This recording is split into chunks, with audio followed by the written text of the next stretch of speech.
El éxodo del fuego, el llamado en la arena. Año 1250 Alto, calle, desierto de Midian, península del Sinaí. El sol abrazaba las arenas como si el cielo mismo quisiera fundir la tierra. En el corazón del desierto, donde el silencio era tan denso, que los suspiros parecían truenos, un hombre solitario pastoreaba ovejas sobre la colina de Horeb. Su nombre, Moisés, de sangre hebrea, criado como príncipe egipcio, y ahora, un exiliado que cargaba culpas y preguntas que el viento jamás respondía. Esa tarde, sin embargo, el silencio fue interrumpido. Entre los matorrales secos, una zarza ardía, no consumía sus hojas, no ennegrecía sus ramas. El fuego no era de este mundo. Moisés se acercó, descalzo, tembloroso, y entonces, lo escuchó. Moisés, Moisés, aquí estoy, respondió él, sin saber a quién. Quita las sandalias de tus pies, porque el lugar que pisas es sagrado. El fuego habló como un trueno suave. Era la voz de Yahvé, el Dios de sus antepasados, el Dios de Abraham, de Isaac y de Jacob. Moisés cayó de rodillas, no solo por temor, sino por el peso del mandato divino que acababa de recibir. He visto la aflicción de mi pueblo en Egipto. Tú los sacarás de la esclavitud. Moisés dudó. ¿Él, un pastor fugitivo? Pero la zarza no pidió permiso, solo obediencia, y con una vara en mano, símbolo de pastoreo que pronto sería cetro de milagros, Moisés comenzó su viaje de regreso, a la tierra de Faraón, mientras las arenas se agitaban tras sus pasos. Lejos, en las orillas del Nilo, más de 600.000 hebreos, sin contar mujeres ni niños, trabajaban como esclavos bajo látigos egipcios, fabricaban ladrillos sin paja, construían ciudades como Pitón y Ramsés, y sus gritos se perdían entre las piedras que levantaban para un imperio que no los recordaría como hombres, sino como herramientas. Pero las ruedas del destino ya giraban, y la libertad comenzaba como todo lo eterno, en el fuego. Y así empezó el éxodo, el desafío del Nilo, voces ante el trono. Egipto, capital real de Pi-Ramsés. Los muros del palacio del faraón resplandecían bajo el sol del Nilo, cubiertos, con relieves dorados que narraban conquistas, dioses y glorias. En sus pasillos resonaba el paso de sacerdotes, escribas y soldados, mientras el faraón Ramsés II, que decía ser un dios viviente, gobernaba con puño de hierro. Fue allí donde Moisés y su hermano Aarón se presentaron. Faraón, tronó, la voz de Aarón, en nombre del Dios que no tenía imagen ni estatua. El Señor, Dios de Israel, dice: deja ir a mi pueblo para que me celebre fiesta en el desierto. El silencio fue inmediato, luego, carcajadas. Ramsés se levantó de su trono de basalto negro con mirada altiva. ¿Quién es ese Dios para que yo obedezca su voz? Espetó. Israel es mi esclavo. ¿Y tú, Moisés, crees que tu voz puede quebrar el poder de Egipto? Entonces Moisés alzó su vara, la misma que un día había usado para guiar ovejas.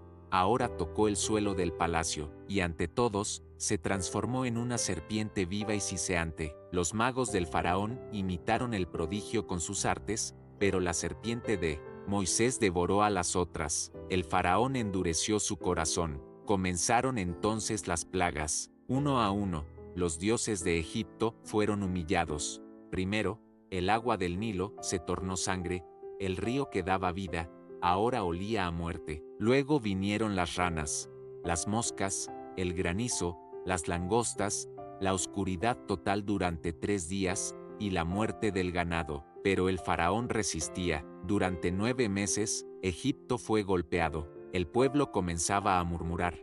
Los egipcios temían, y los hebreos veían esperanza en medio del caos. Pero aún faltaba la 10ª plaga, la más terrible, la noche que sellaría la decisión de Ramsés, la noche de la sangre, la última. Advertencia: Pi-Ramsés, Egipto, primavera, mes de Nisán. La luna se alzaba llena sobre los campos del delta del Nilo. El aire olía a silencio denso, como si todo Egipto contuviera la respiración. Moisés se presentó una vez más ante el trono de Ramsés, pero esta vez no pidió, ni advirtió con milagros. Esta vez, pronunció juicio: así dice el Señor, a la medianoche, morirán todos los primogénitos de Egipto. desde el hijo de Faraón hasta el del esclavo tras el molino. Entonces sabrás que yo soy el Señor. El Faraón, enfurecido, expulsó a Moisés del palacio. Aquella noche, en las casas de los hebreos, comenzó una preparación nunca antes vista. Moisés, guiado por la voz divina, instruyó al pueblo.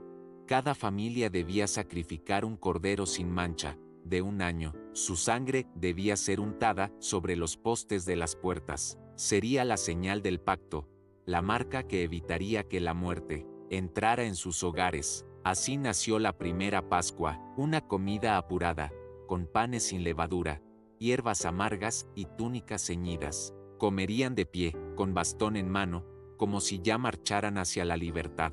A la medianoche, el ángel de la muerte descendió sobre Egipto, y se cumplió la palabra. El lamento desgarró la noche como una tormenta invisible.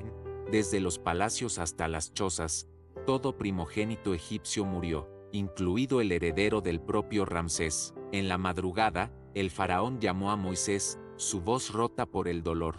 Levántate, sal de en medio de mi pueblo, tú y los hijos de Israel. Id, servid a vuestro Dios, y bendecidme también a mí. Era el final de una era. Tras 430 años de esclavitud, el pueblo hebreo se preparaba para su liberación. Esa misma noche, más de 600.000 hombres salieron en columna, junto con mujeres, niños y ancianos. Se estima que el total superaba el 1,5 millones de personas. Salieron con ganado, con pan sin fermentar, y con la promesa de una tierra que aún no conocían. Y Moisés marchaba al frente, sosteniendo la vara que dividía la historia, la marcha de los libres, el despertar del desierto Egipto, hacia el desierto de Sur.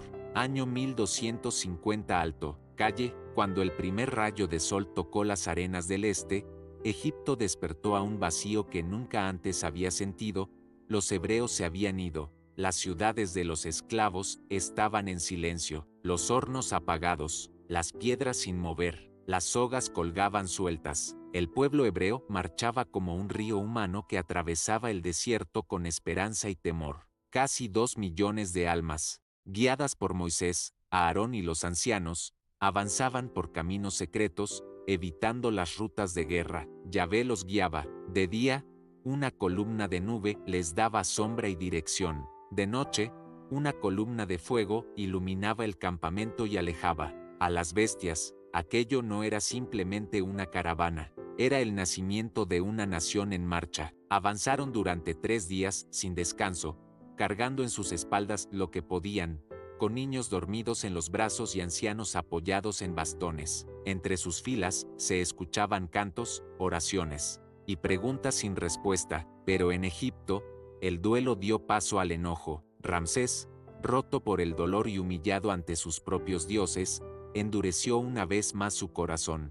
Convocó a su ejército personal, 600 carros de guerra de élite, junto con jinetes, arqueros y soldados de infantería. Las ruedas de Egipto comenzaron a girar con furia. Ramsés no permitiría que su poder fuera burlado. Iría en persona al frente de su ejército. Los traeré de vuelta, dijo, o morirán en el desierto. Los hebreos, al llegar a los márgenes del Mar Rojo, acamparon en un lugar llamado Piairot, entre Migdol y el mar, frente a Baal-Zephón. Allí el viento marino les dio tregua, y por primera vez desde su partida, descansaron. No sabían que el rugido de Egipto venía tras ellos, levantando polvo sobre el horizonte, y en cuanto el primero de los exploradores hebreos divisó las siluetas de los carros egipcios acercándose, el miedo se propagó como fuego entre la multitud. ¿Por qué nos sacaste de Egipto para morir aquí?, gritaban al ver el mar delante y al ejército detrás. Pero Moisés no tembló, alzó la mirada al cielo, entre el mar y la espada, el grito del pueblo. Costa del Mar Rojo, Piairot, la arena vibraba, no por temblor de tierra, sino por el galope furioso de 600 carros de guerra egipcios acercándose a toda velocidad. Los cascos de los caballos partían el suelo como cuchillas, y las ruedas giraban como remolinos de muerte. Delante, el Mar Rojo extendía su inmensidad como un muro imposible. No había puentes, no había barcos, y detrás, el rugido del imperio se acercaba como una ola de acero. El pueblo hebreo, Exhausto, rodeó a Moisés como una marea de desesperación. ¿Acaso no había tumbas suficientes en Egipto, que nos trajiste a morir aquí? Gritaban algunos. Habría sido mejor seguir siendo esclavos que caer por la espada del faraón, clamaban otros. Moisés cerró los ojos, no para ignorar el clamor, sino para escuchar la única voz que importaba, la voz que ardía en zarzas y hablaba en el silencio del alma. Entonces, con una calma que no era humana, se volvió hacia el pueblo, levantó su vara y pronunció palabras que quedarían grabadas para siempre en la historia de los libres: no temáis, estad firmes, y ved la salvación que Yahvé obrará hoy por vosotros, porque los egipcios que ahora veis, jamás volveréis a verlos. Yahvé peleará por vosotros, y vosotros estaréis tranquilos. Detrás de él, la columna de nube que los guiaba, se movió, cambió de lugar, y descendió entre los hebreos y los egipcios, convirtiéndose en una muralla de oscuridad para los perseguidores, y de luz para los que huían. Los carros se detuvieron, confundidos por la niebla densa. El caos reinaba entre las filas egipcias, y entonces, el mar comenzó a cambiar. El paso imposible, el milagro del mar. Costa del Mar Rojo, noche profunda. El cielo estaba cubierto de estrellas, pero sobre el campamento hebreo brillaba un fuego sobrenatural. La columna de Yahvé se mantenía firme entre el pueblo y el ejército egipcio. El tiempo parecía suspendido, como si el universo esperara. Entonces, Moisés alzó su vara sobre el mar, y el viento respondió, un viento del este, poderoso y constante, sopló toda la noche. No era un viento común, tenía la fuerza de lo divino. Las aguas del Mar Rojo comenzaron a replegarse, no en olas, sino en muros verticales a izquierda y derecha. El fondo del mar se secaba frente a sus ojos. El pueblo entero quedó mudo. Donde antes había un abismo acuático, ahora había un camino de tierra firme, iluminado por el fuego celestial. Adelante, gritó Moisés, y el pueblo comenzó a avanzar. Ni uno, ni 10, cientos de miles de hombres, mujeres, ancianos y niños, atravesaban el corazón del mar. Algunos lloraban, otros corrían, muchos miraban las paredes de agua con temor reverente. Podían ver peces atrapados tras la cortina líquida, como testigos del milagro. Tardaron varias horas en cruzar. La caravana se extendía por kilómetros. Entre ellos iban los ancianos que habían nacido esclavos, los bebés que nunca verían Egipto, los cojos cargados por hijos, las madres con cestos sobre la cabeza y esperanza en el corazón. Entonces, cuando el último hebreo pisó la orilla opuesta, el murmullo metálico de los carros egipcios rompió la calma. Ramsés, enceguecido por la ira y humillación, dio la orden de carga. Los soldados, obedientes a su faraón, entraron también al lecho seco del mar, sin imaginar que estaban entrando en el juicio de Dios, la tumba de los gigantes, el juicio del lecho del Mar Rojo. Antes del amanecer, los carros egipcios descendieron al lecho marino con el estruendo de una tormenta. El sonido de los metales chocando con la tierra reseca resonaba como truenos en una caverna líquida. A ambos lados, las murallas de agua temblaban como si contuvieran una furia a punto de liberarse. El faraón Ramsés II, cubierto de oro y plumas reales, lideraba la carga. No veía al pueblo hebreo, solo su orgullo herido, su imperio burlado, su nombre desafiado, pero el camino comenzó a volverse extraño. Las ruedas de los carros se atoraban. El suelo firme se volvía lodoso. Las columnas de guerra perdían velocidad, se desordenaban. Los caballos relinchaban con pánico. La niebla que antes confundía se disipó, y los egipcios vieron algo aterrador. El pueblo hebreo ya estaba a salvo, del otro lado, y en ese momento, Yahvé habló de nuevo. Extiende tu vara sobre el mar, Moisés. Sin una palabra, Moisés subió a una roca frente al mar, alzó su vara al cielo una vez más, y la dejaba caer como si el cielo mismo empuñara una espada invisible. Las murallas de agua se desplomaron, no lentamente, no como una marea, como un rugido de gigantes dormidos que despertaban. El mar volvió a su cauce con una fuerza colosal, sepultando a los soldados, caballos y carros egipcios bajo toneladas de agua. El faraón gritó algo, pero su voz fue tragada por el abismo. El sol comenzaba a asomar en el horizonte cuando todo quedó en silencio. En la orilla, el pueblo hebreo miraba las aguas calmas como si fueran un espejo de lo imposible. Algunos cayeron de rodillas, otros se abrazaban, muchos lloraban, estaban libres. Por fin, libres. Ni un solo egipcio sobrevivió. Moisés bajó la vara y miró el mar. Ya no era solo agua, era tumba, juicio y altar. El canto de los libres. La canción del mar orilla oriental del Mar Rojo. Al amanecer, los rayos del sol se filtraban entre las nubes, reflejándose en las aguas ahora tranquilas. Una brisa suave acariciaba los rostros cansados, como si el mismo cielo respirara con ellos. Entonces, Moisés alzó su voz, no para ordenar, no para advertir, esta vez, para cantar. Cantaré a Yahvé, porque se ha glorificado grandemente. Al caballo y al jinete arrojó en el mar.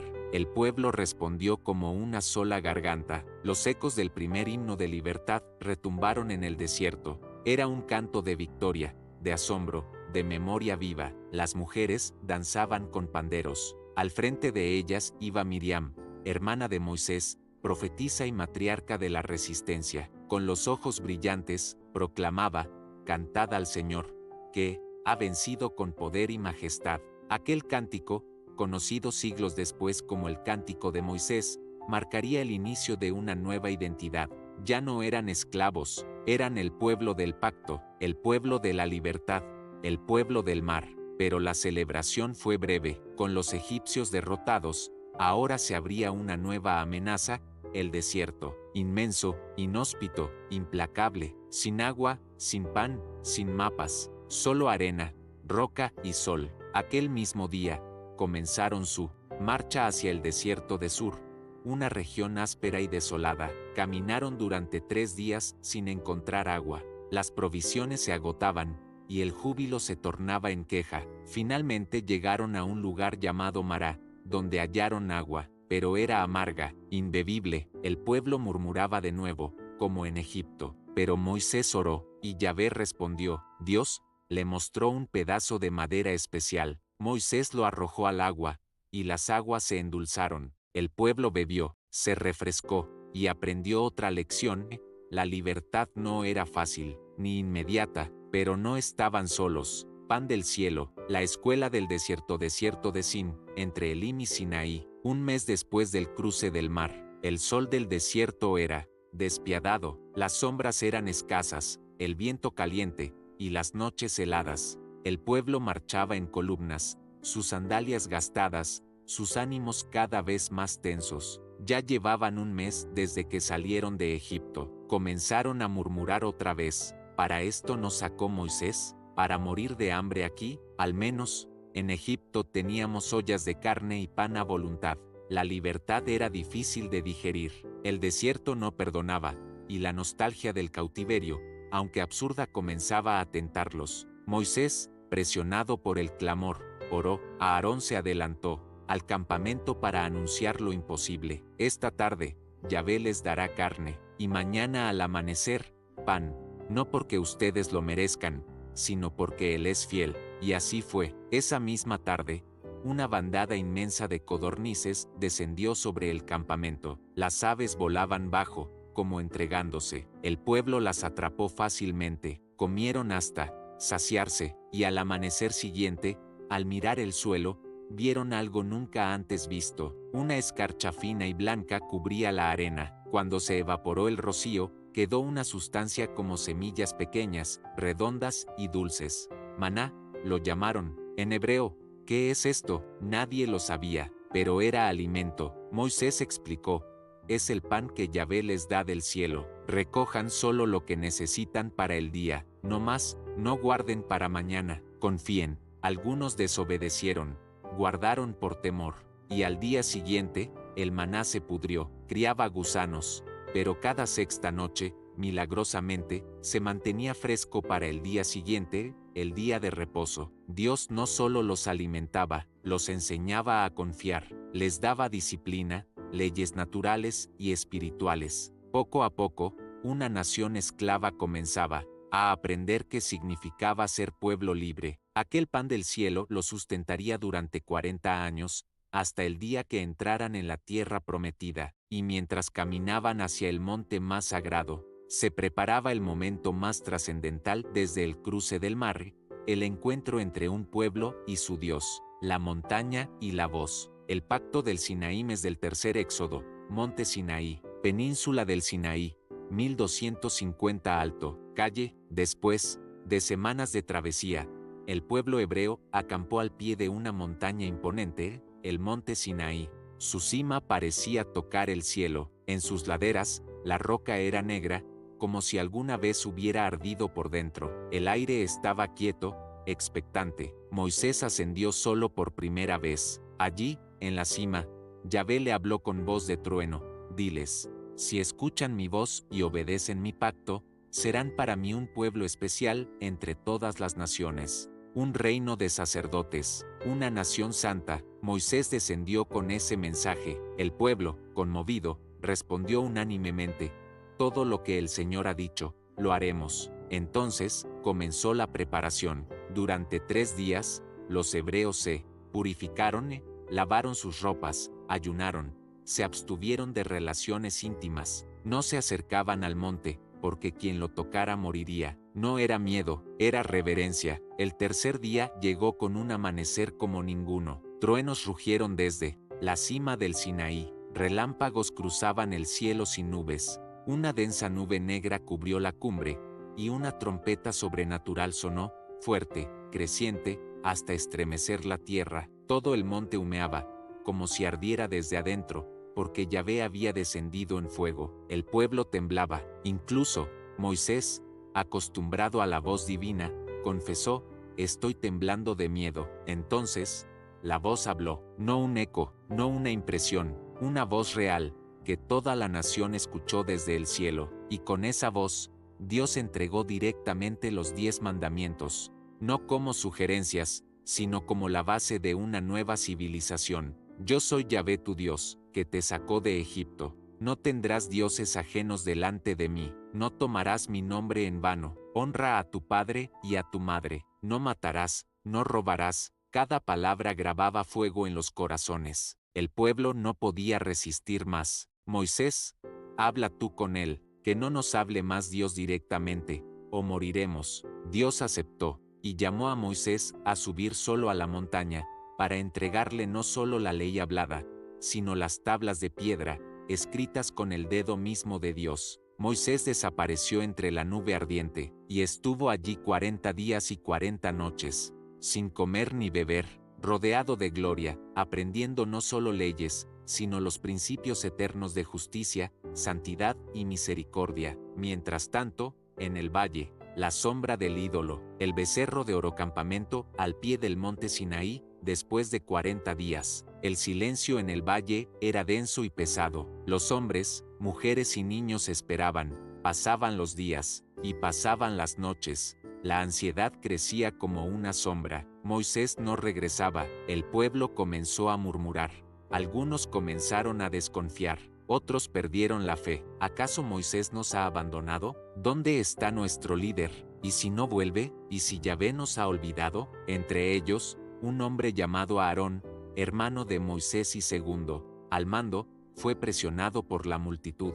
Temblando, cedió ante la exigencia de un Dios visible. Haznos un Dios que podamos ver y adorar, clamaron. Aarón reunió el oro de los collares y pendientes que las mujeres hebreas habían traído consigo, fundió el metal y moldeó un becerro de oro. Cuando estuvo listo, el pueblo celebró, bailaron alrededor del ídolo, cantaron, tocaron tambores y quemaron incienso. Pero esa noche, en la cima del monte, la gloria se oscureció. Moisés bajó envuelto en nubes y fuego, con las tablas de la ley en sus manos. Al ver la fiesta pagana, su corazón se quebró en rabia y tristeza. Pueblo de infieles, ¿cómo pueden olvidarse tan rápido de Yahvé, que los sacó de la esclavitud con mano poderosa? En un gesto dramático, arrojó las tablas al suelo. Se hicieron añicos, la presencia divina se retiró, y el campamento quedó en un silencio frío. Moisés sabía que la libertad traía responsabilidades, que la verdadera adoración no podía ser sustituida por un ídolo, que la nación recién nacida enfrentaba una prueba crítica. Aarón,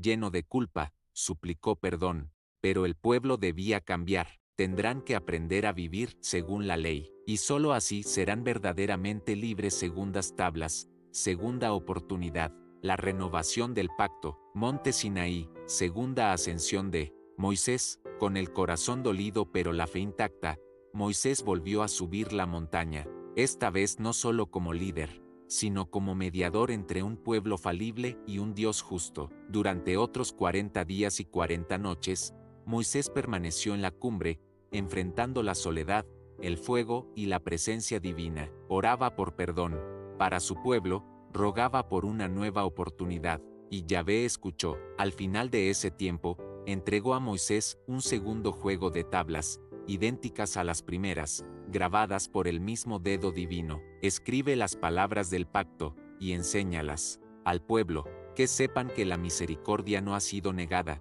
sino renovada. Moisés descendió con reverencia, y la noticia de la renovación encendió una llama nueva entre el pueblo. Era un momento de esperanza, de aprendizaje, de compromiso. No olvidemos jamás quiénes somos ni de dónde venimos, les dijo Moisés. Somos el pueblo elegido para vivir bajo la ley de Yahvé, la ley de la justicia y la libertad verdadera. Desde ese día, las tablas no solo fueron un símbolo, sino la base de una nación en formación, una nación destinada a marcar la historia, la ley que forma nación, las reglas de la libertad. Campamento del desierto, poco después de la entrega de las segundas tablas. Con las tablas en mano, Moisés convocó al pueblo. Ya no eran solo un grupo disperso de fugitivos, comenzaban a ser una nación unida por un pacto sagrado. Las leyes que Moisés explicó no eran meras normas, sino principios eternos para la convivencia.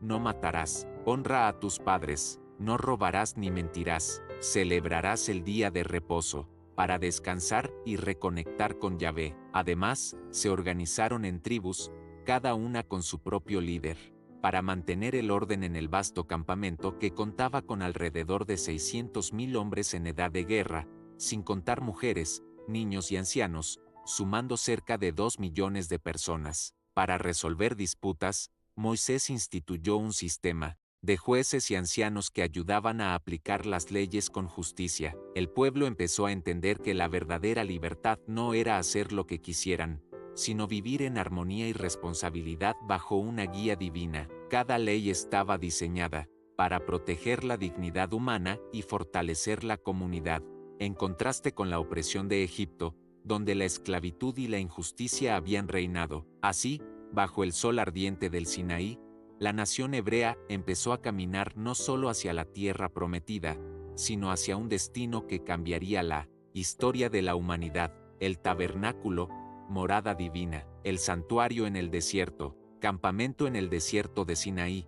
Meses después de recibir las leyes, con la nación organizada y las leyes establecidas, llegó el momento de construir un lugar especial, un santuario portátil donde Yahvé pudiera habitar en medio de su pueblo. Moisés reunió a los artesanos más habilidosos, tejedoras, carpinteros, orfebres y bordadores. Miles de manos comenzaron a trabajar con oro, plata, madera de acacia, lino fino y pieles de animales. Así nació el tabernáculo, una tienda sagrada dividida en dos partes, el lugar santo y el lugar santísimo. En el lugar santísimo se colocó el arca de la alianza, un cofre de madera recubierto de oro, con la tapa llamada propiciatorio, donde se creía que la presencia de Yahvé reposaba entre dos querubines de oro. El tabernáculo era más que un edificio, era el símbolo tangible del pacto, un recordatorio diario de que Dios estaba con ellos,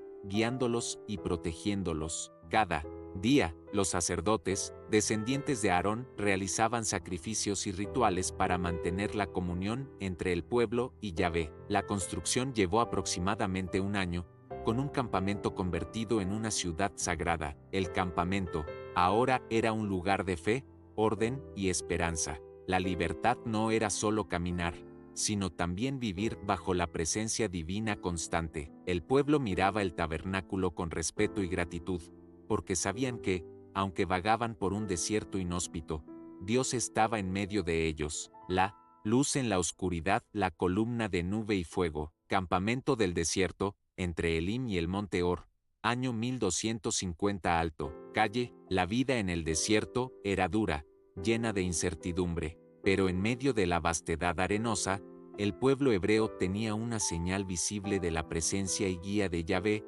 una columna de nube durante el día, y una columna de fuego por la noche. Cada mañana, cuando la columna se levantaba, era señal para empacar y continuar el viaje. Cuando se detenía, el pueblo acampaba y descansaba. La columna de nube no era una simple nube común. Era densa, luminosa y protectora, capaz de disipar el calor abrasador del desierto y de ocultar a la gente de posibles ataques. Por la noche, la columna se transformaba en una antorcha celestial, iluminando el campamento y ahuyentando las fieras y peligros invisibles. Moisés, Aarón y los ancianos miraban al cielo con esperanza renovada, porque sabían que no estaban solos. Yahvé caminaba con ellos, visible e invisible, guiándolos hacia su destino. Durante 40 años, esta columna fue su faro y guía, símbolo de paciencia y fe. Muchos no verían la tierra prometida, pero todos aprendieron que la verdadera libertad es seguir la dirección divina con confianza. El pueblo comenzó a confiar no solo en Moisés, sino en ese misterio que le sostenía día y noche. Donde esté la columna, allí iremos, decían, pero incluso con esta guía, el camino no sería fácil. Pruebas en el desierto, rebeliones y dudas. Campamento en el desierto de Parán, año 1245 alto, calle, la larga marcha por el desierto comenzó a pasar factura. El calor era implacable, el agua escaseaba y las provisiones disminuían. La incertidumbre y el cansancio calaban hondo en el ánimo del pueblo. Algunos comenzaron a murmurar contra Moisés y Aarón, cuestionando su liderazgo. ¿Por qué nos trajeron a este lugar desolado? ¿Dónde está la tierra prometida? ¿Acaso Dios nos ha olvidado? Una rebelión interna surgió encabezada por Coré, Datán y Abiram, líderes de un grupo de levitas que desafiaron la autoridad de Moisés y Aarón, acusándolos de arrogancia y usurpación. Moisés se mantuvo firme, pero también angustiado. Oró a Yahvé, quien respondió con un juicio espectacular. La tierra se abrió y tragó a los rebeldes y sus familias, enviándolos a un destino final, justo y temible. La rebelión fue un golpe duro, pero también un recordatorio solemne de la importancia del orden y la obediencia bajo la ley divina. Al mismo tiempo, el pueblo siguió enfrentando hambre y sed. Nuevamente, Dios proveyó maná del cielo y agua de una roca, recordando a todos que la provisión divina nunca falla para quien confía. Estas pruebas marcaron a la comunidad. Aprendieron que la libertad verdadera no solo es un derecho, sino un compromiso constante. El último discurso, Moisés prepara al pueblo. Campamento en las llanuras de Moab, año 1210 alto, calle, justo antes de cruzar el Jordán. Después de 40 años de peregrinación, la tierra prometida estaba al alcance.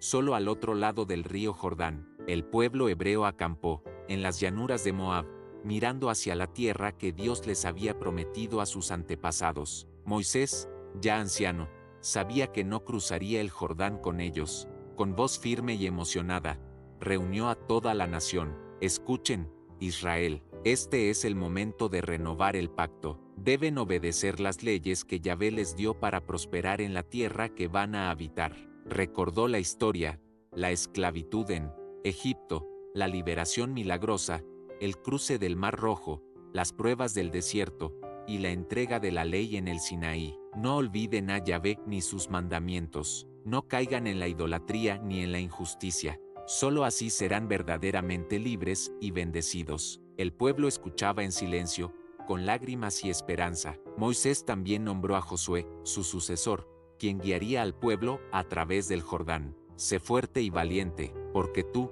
guiarás a Israel a la tierra prometida. La promesa estaba cerca. La epopeya que comenzó con cadenas en Egipto estaba por concluir con libertad y conquista. Cruzando el Jordán, la entrada a la tierra prometida. Río Jordán, año 1210 alto, calle, el río Jordán corría caudaloso, un obstáculo natural entre el desierto y la tierra prometida, conocida como Canaán. El pueblo, tembloroso pero decidido, se reunió en las orillas. Josué tomó la palabra, recordando las enseñanzas de Moisés y la fidelidad de Yahvé. Hoy Dios abre el camino. Confíen y sigan adelante. Entonces, sucedió un milagro digno de recordar por siglos.